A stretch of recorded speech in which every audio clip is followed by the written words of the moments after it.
This is Beyond Confidence with your host, Divya Parekh. Do you want to live a more fulfilling life?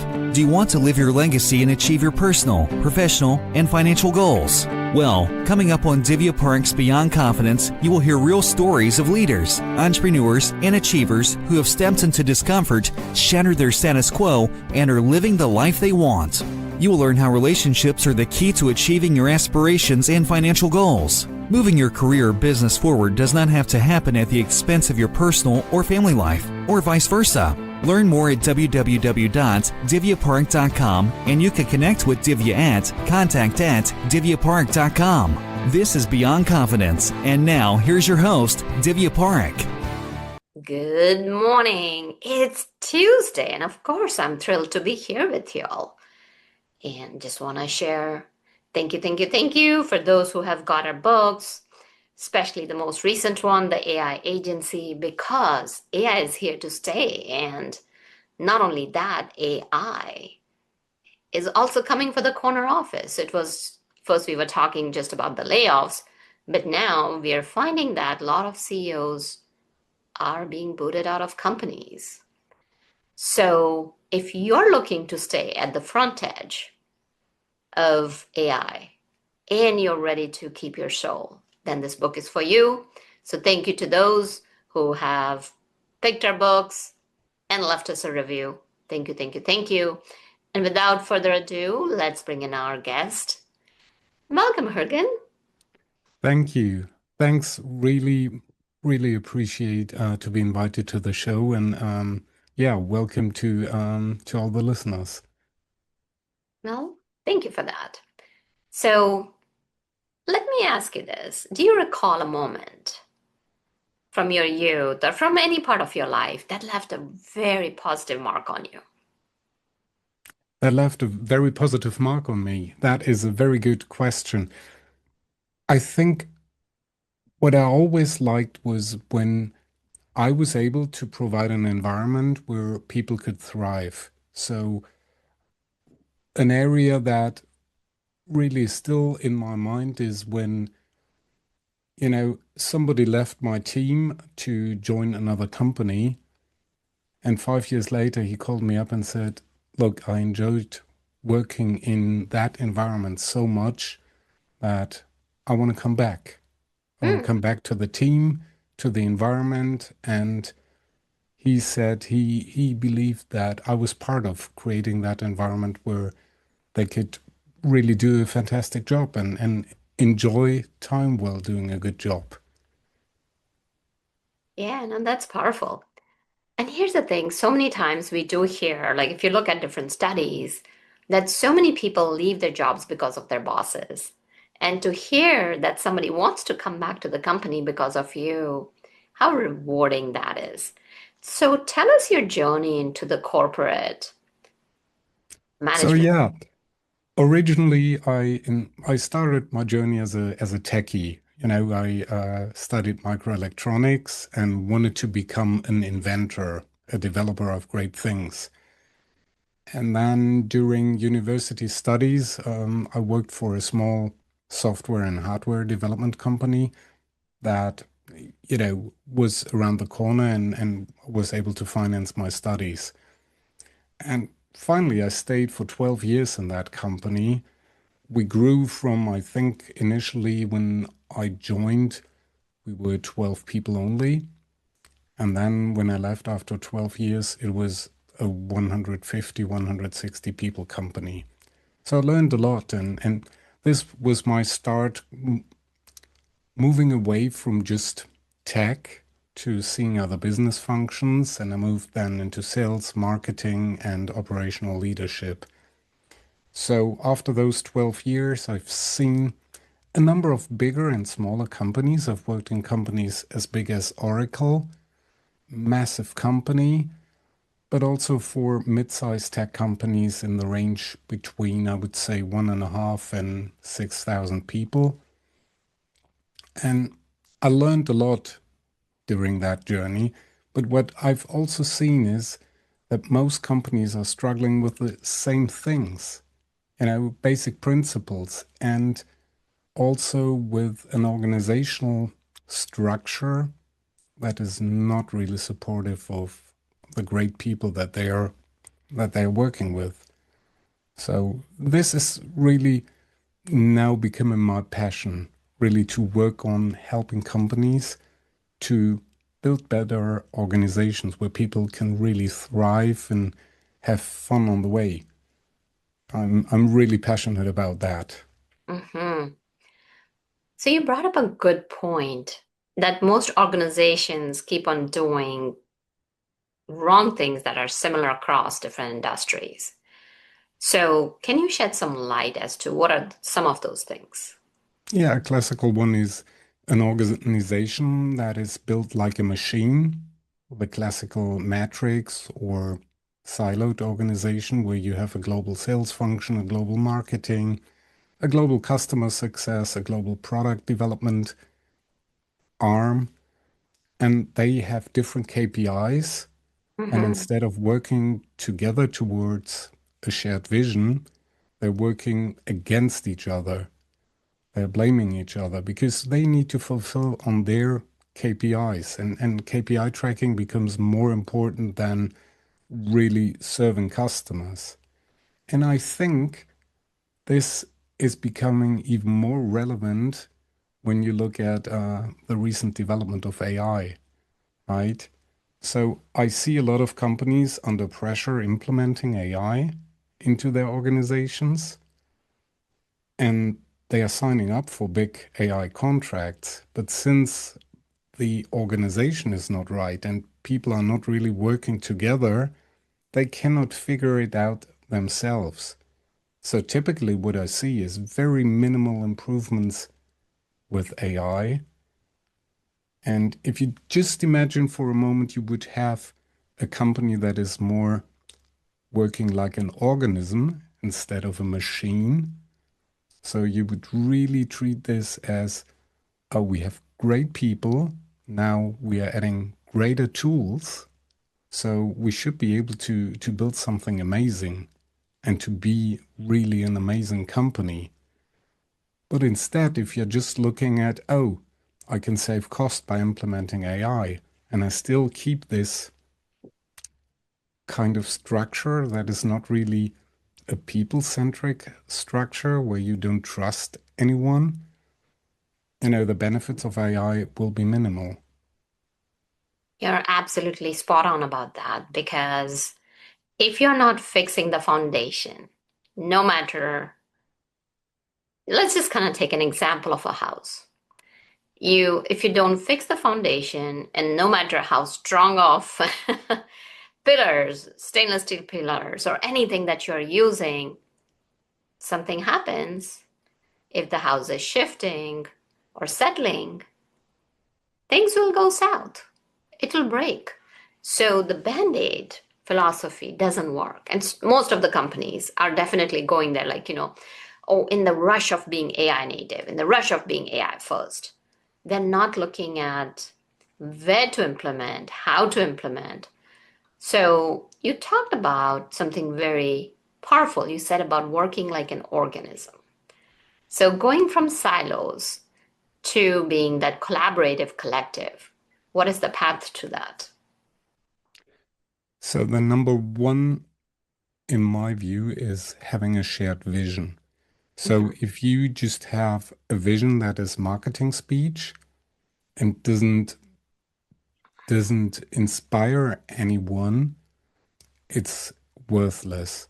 Plus, also, an inspiring vision makes it easier for people if you distribute decision making and give ownership to the people. It's hard if you are not clear, how to decide. But if you have a vision that brings the people together, this organism, then they can decide for themselves what's the best way to have our vision fulfilled. But therefore you need a guiding kind of a north star that is strong enough that you can move from this very stiff classical organization style to a more organism like organization where people can make their own decisions, can drive things on their own, and have an idea where to go, right? So in this process, you cannot just simply say, okay, I remove my old organization style and throw a new one at them, but you have to unite the people with a shared vision that people want to follow and that they are inspired by. Because they're all working towards the same common goal. There's a shared goal, and it's not about that they're competing against themselves. It's more like, okay, let's say our target goal is to reach 20% increase in revenue. Then it doesn't matter how many leads you're bringing in, if you're talking about sales and marketing, or how many closings you're having, how many customers you're retaining. What is your go-to-market strategy? What you're doing is you're pulling all the elements together to work towards that shared goal. In your experience, do you know of any actual existing companies that have achieved successfully? Well, there are internationally a number of companies that have been really radical in how they think organization. So one is a US-based company. They are the largest tomato processor in the world. They're called the Morningstar Company. They've been founded in, I think, the late 70s of last century, right? And their founder had the idea or the concept to have absolutely no middle management. So what he did was he implemented a structure where all teams are self-organizing.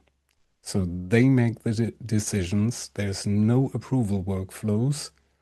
There's no overhead and no control in a classical way, right? There are measures. So accountability doesn't move away, right?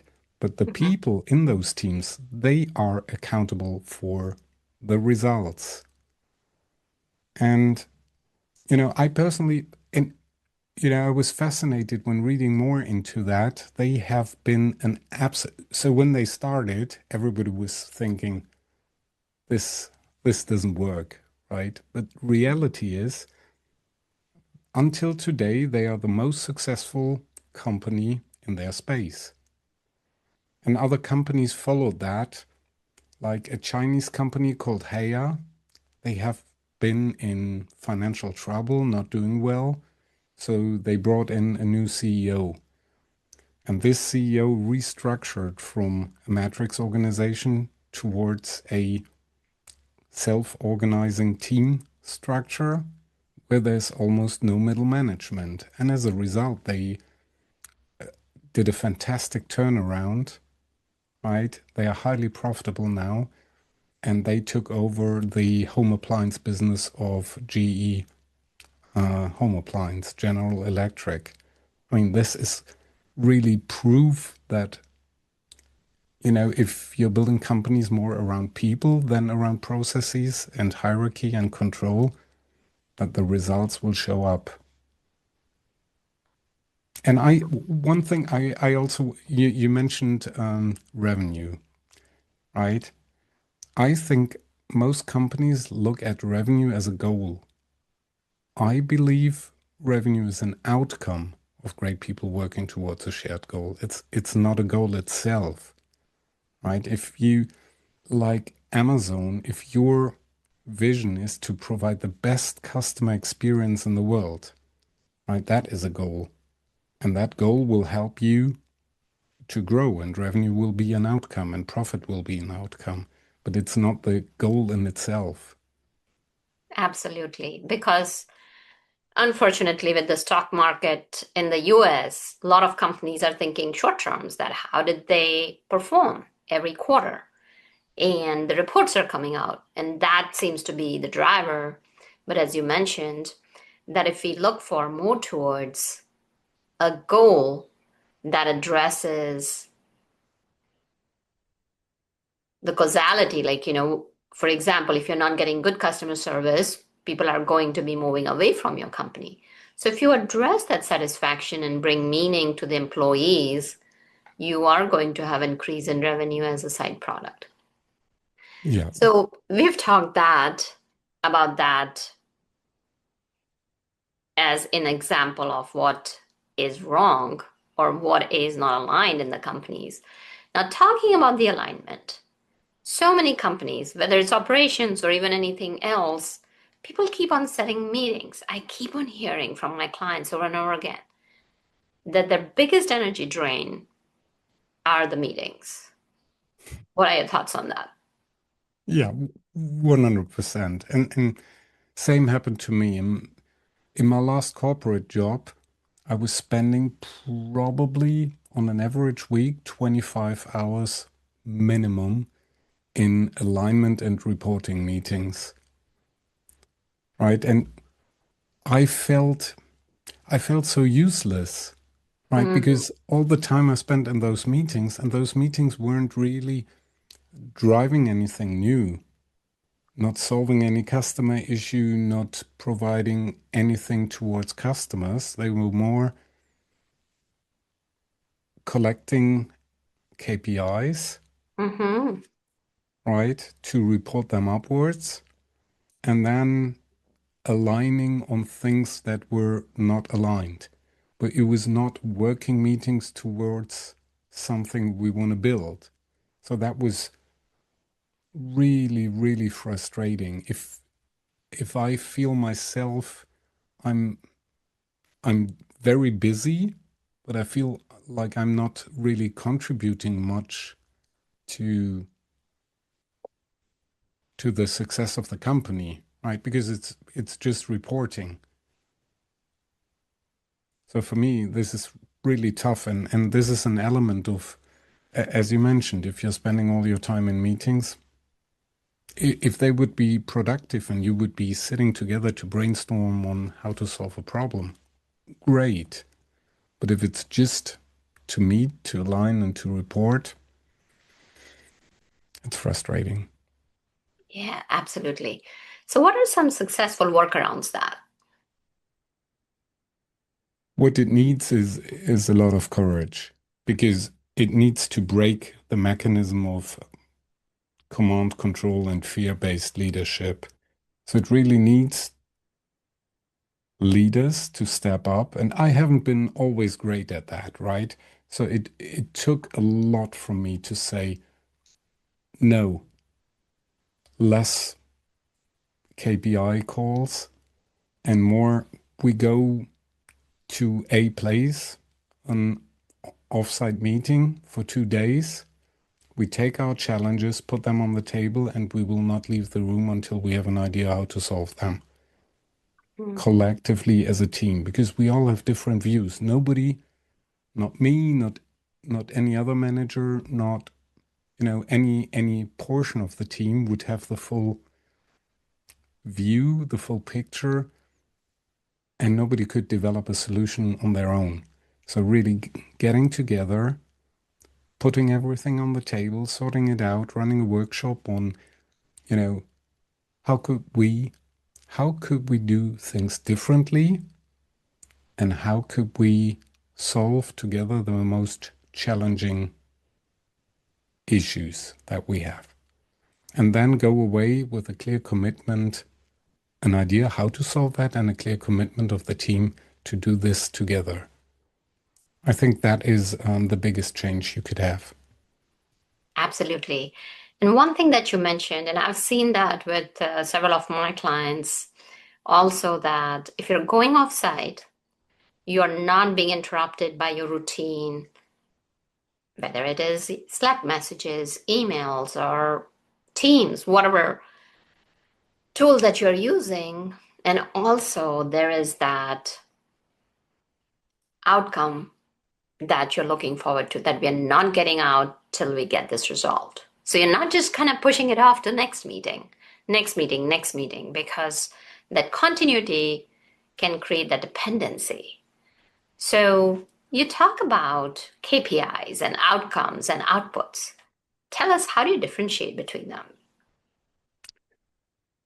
Well, You, outputs you, are, you always mention that, there is a focus on outcomes rather than output and KPIs. Yeah, 100%. So KPIs are good for measuring if Mm-hmm. what you're doing is bringing the results that you're expecting, right? So I think the right KPIs can be very, very helpful to understand, are we on the right track?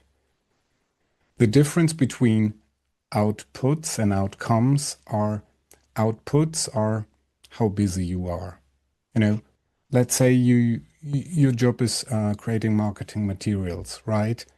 So if you're creating 200 pieces of content, you would have a very high output. If nobody's reading them or interested in that output, it doesn't matter because, you've created output. Now, if you're more outcome based, you could create 5 pieces of content, but they are real game changers, right? You spend a lot of effort researching stuff and you come up with something really meaningful and helpful, right? Mm-hmm. So you, on the one side, you could have very high output with a very low outcome because it's not the right thing you're doing, or you could do the right thing, be thorough about that, and produce a high outcome where customers or prospects say, look, this is really great, and we trust you and we want to work with you. So this is really the difference. Output is being busy and producing a lot of something, and outcome is you're getting closer to your shared goal. Absolutely. And that goes back again to the heart of those meetings where you're reporting, oh, yeah, I did this, because the focus is on those KPIs that don't matter. So as you're talking, what you're having organizations go towards is taking that shift, that rather than just focusing on busy KPIs and busy outputs, start with the outcomes. And that goes back to what you mentioned earlier. Rather than talking about the revenue, talk about we are going to be the best customer service. Yeah, or whatever else your Yeah. your original vision was. You Mm-hmm. know, if you're producing video conferencing software, it might be um, we are bringing people together as if they would be sitting together in a room, or whatever your original vision is, right? But a vision is revenue is not a vision. Yes, absolutely. And so tying everything together, what we are saying over here, if I'm hearing you correctly, is that if companies were to focus on the outcome that are purpose driven, which are anchored in the experience they're providing to the customers, then everything else falls into place.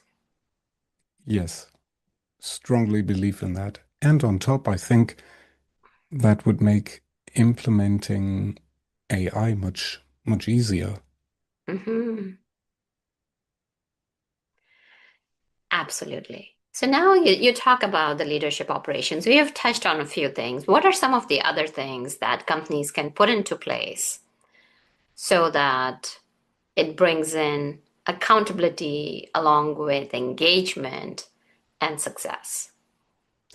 Yeah, so I start in my book, I start with the original vision, then take a look at the people, so an internal view, what people do we need, how do they work best together, Mm-hmm. and look also beyond the hard skills of, oh, there's somebody with 20 years experience in this area, but what are the personality traits of that individual, right? Are they more analytical or are they more creative? What type of person do I have and in which role would they flourish the most? Then I also take a closer look, and this is, I think, fascinating. You would think that most companies understand their ideal customer profile very, very well. Now, from my experience, that is not the case.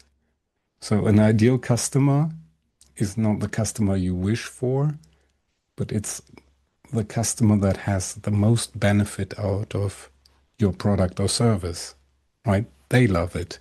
So they are your ideal customer. And what I see a lot is, oh, we need a better ideal customer profile, more data is collected. And data is only one portion, right? You can build up avatars on the basis of that. But if you're not talking to your customers, right, how do you know your assumptions are right?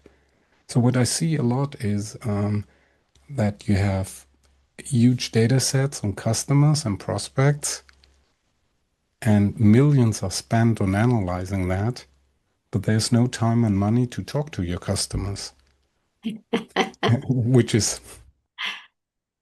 kind of funny, but an absolute reality that I'm seeing. Yeah, and one would think that it's a simple thing that people would know that when you talk to them, understanding them, what are their pain points? What are their dreams? What are their fears?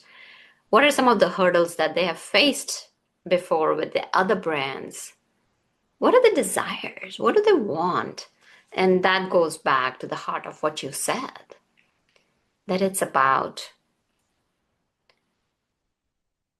making the customer happy, who's most happy with your product, because a happy customer will share. Yeah, 100%. And sometimes it's also how are they using our product or service?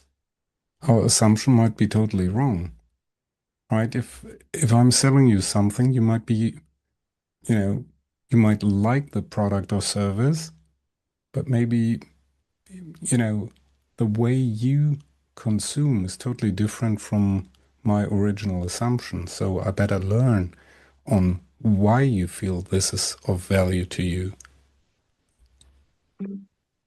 Mm, absolutely. So now we've talked about our customer experience.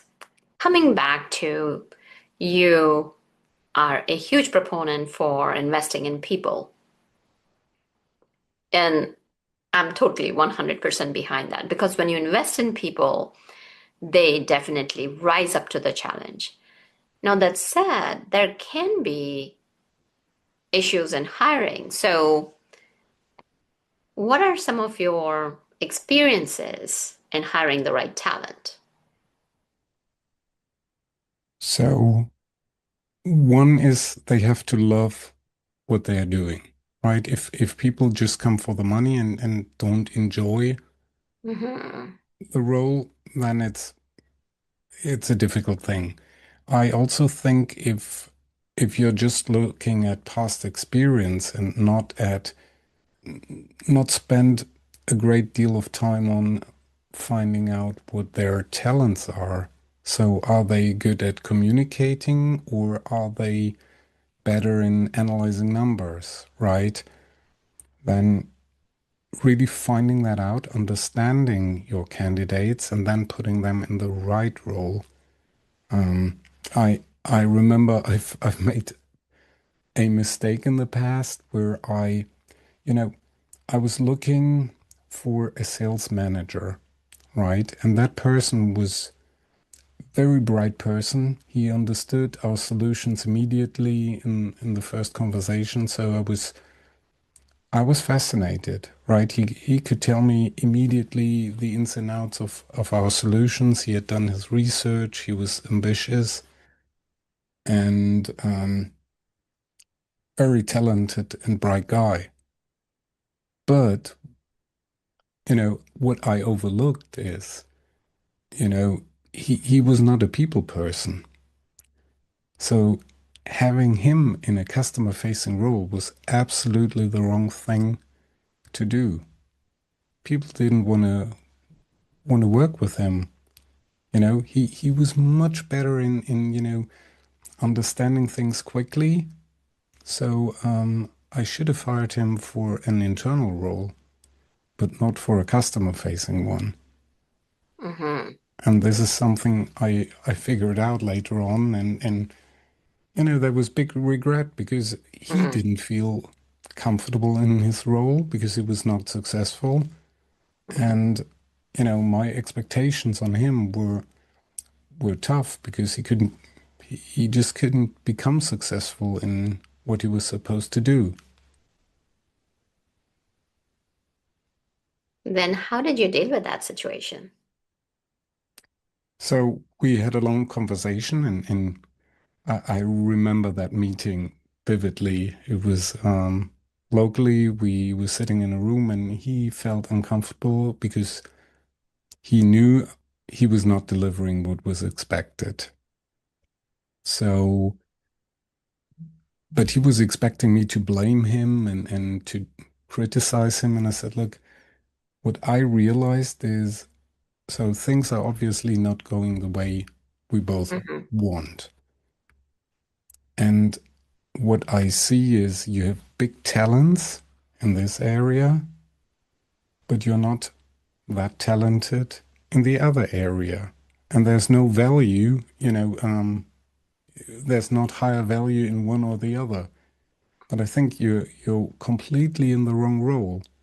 And I know you have been in similar roles before, but my personal view is you don't enjoy it, you're fighting hard, and you'll never be a superstar in your role. And it took a bit for him to take that on. And so we have been discussing that for about an hour. And then we agreed to meet again after a week because he needed time to let that Process it. sink in, right? And Yeah. and after a week, we agreed to sit together again, and he said, "I think you're right. This isn't ideal for me. And would you have?" It, he was scared to lose his job, right? He could Hmm. accept that this role wasn't ideal for him, but he had family and was afraid to lose his income. So I said, "Look, why don't we try something out? We can definitely meet your talents in another area. Um, what about switching roles and try that Hmm. out for 6 months and see whether you feel like this is more like what you want to do? I'm more than happy to invest in you, right? If you are okay with it and if you are up for it." And we tried that out. He was really happy in his new role, and he was an excellent contributor to the company. Yeah. So what I'm hearing, Jurgen, is that you didn't shred him to pieces. You didn't come back with blaming him in the name of critical or constructive. We talk about critical feedback or constructive criticism. What you did was you opened up the space, a safe space where he could play, where he could be successful. And you normalized that it was okay for him to be not a superstar in the role he was because his aptitude was not there. But at the same token, you opened up another venue for him and he shone like a star. So that tells us something like that when you're invested in your employees, they'll invest back in you. Yeah, and there is a lot of conversation about hiring A players, right? Yeah. So the question is, what are A players? To me, an A player is somebody who is passionate about something, right? And then you give that person the role where you can live that passion, right? So it's not specific people, but it's the matching of a role with a person that has got the talents and passion inside that area. And what I like to do is when I have interviews, right? I ask people, let's say I I remember I wanted to hire somebody managing a marketing team. And I wanted to understand, what they are passionate about inside marketing, right? What kind of books they read about marketing the last 2, 3 years, what, you know, what other marketers they are following, what inspires them, what trends they are seeing. And I sometimes find it shocking if you have somebody who studied marketing 25 years ago and hasn't read a single book about marketing and doesn't know any marketing development, right? Then I don't understand. My question becomes immediately, why are you in marketing if you're not interested in it? And let's be honest, right? If your knowledge is 25 years old, right? We're looking at a time where, the internet was young. There was no real social media. So if that is your background and you're not even interested enough to read a single book on your profession, then I doubt that you're passionate about it. Absolutely. That's a very, very powerful point. So if you were to summarize a few things that companies do that either makes them go up or down, what would those be? Yeah, number one, a clear vision, a North Star. Spend a great amount of detail in defining the job roles and finding the right people. So if really somebody who's talented in understanding the characteristics of people, understand your customers, that is also really key, and build an organization where people can work together and thrive. That is more built like an organism and not so much like a machine. Those would be my strongest points, I would say. Absolutely. So tell us, how can people connect with you? Where can they find you? Name of your book, your website? Yeah, sure. So I'm most present on LinkedIn, so they can find me probably under the link. My website and the website of the book is theleadership-os.com. There you'll find information about me. You can contact me. And there's also a section you can just leave your email address and download a great set of templates for analyzing where am I with my company. How do I score on being ready for AI or for a modern 21st century company style. So you can download them on the website as well. Well, fantastic. Thank you for sharing that. And thank you for sharing your profound insights and knowledge. Anything else you'd like to share? Well, I would like to thank you for the time and the opportunity to be on your show and to connect with your listeners, because this is really a great conversation. And, as I said in the beginning, I'm passionate about building better companies, and I like what you're doing with your show in really educating people in how to run better businesses.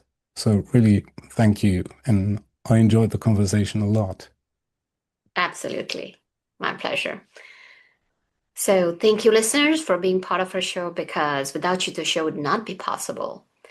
Please reach out to us like you always do, and I love that. And let us know, how can we serve and support you to live the best life you can? And thank you, Juan, a Tech Genius. Be well and take care. Until next time. Thank you for being part of Beyond Confidence with your host, Divya Parekh. We hope you have learned more about how to start living the life you want. Each week on Beyond Confidence, you hear stories of real people who have experienced growth by overcoming their fears and building meaningful relationships. During Beyond Confidence, Divya Parekh shares what happened to her when she stepped out of her comfort zone to work directly with people across the globe. She not only coaches people how to form heart connections, but also transform relationships to mutually beneficial partnerships as they strive to live the life they want. If you are ready to live the life you want and leverage your strengths, learn more at www.divyaparekh.com. And you can connect with Divya at contact@divyaparekh.com. We look forward to you joining us next week.